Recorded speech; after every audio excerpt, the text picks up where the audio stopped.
Hey guys, today we're going to solve LeetCode number 1605. Find valid matrix given row and column sums. So yeah, that's basically the whole problem. So we're given the row sums and the column sums of a certain matrix, and we need to return any matrix that satisfies those conditions.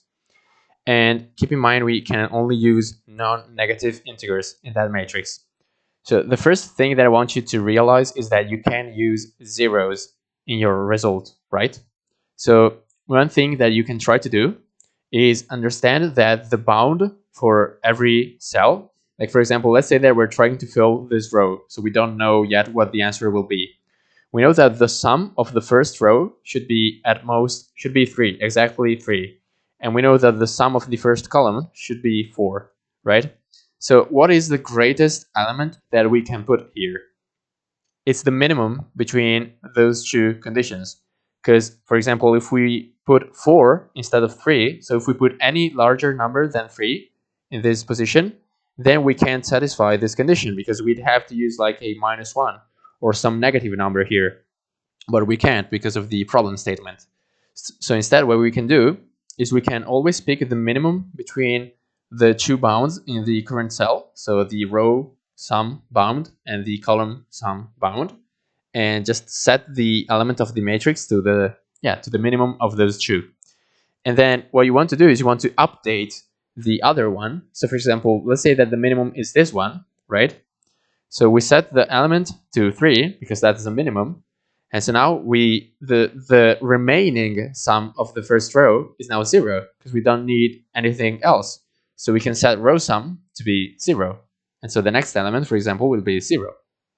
And what about the column sum? The same thing holds. So what is the new target column sum? Since we've already put a 3, now the new column sum is just 4 minus 3, which is 1. And in fact, you can see that in the next cell, we're going to put 1 there, because that's the remaining column sum. And if that was, for example, 0, then we would just put a 0 there. You see? Okay, so now we're just going to code that up.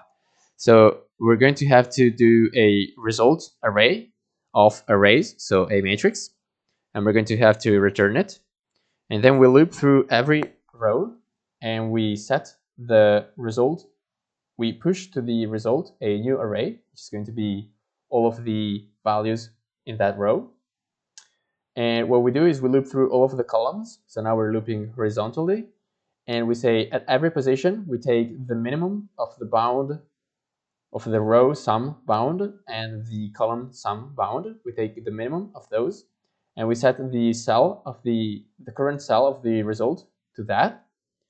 And then we update the sum bounds on the row and on the column, just like I was showing you before. So we just subtract from the current row sum bound and from the current column sum bound the minimum between the two. So one of them is going to be set to 0 and the other one is just going to be decremented. Unless they're equal, in that case they're just going to be both set to 0. Okay? So yeah, we update those and we're actually already done. So this problem is pretty easy in the coding, it's just difficult to solve. So yeah, the solution is a n-squared solution where n is the size of the matrix, or you could just say n elements in the matrix. So the time complexity is O of n and the space complexity is O of n again, just because you need to have an output array with all of the elements. So that's optimal. So that's it for me. Thank you for watching and bye.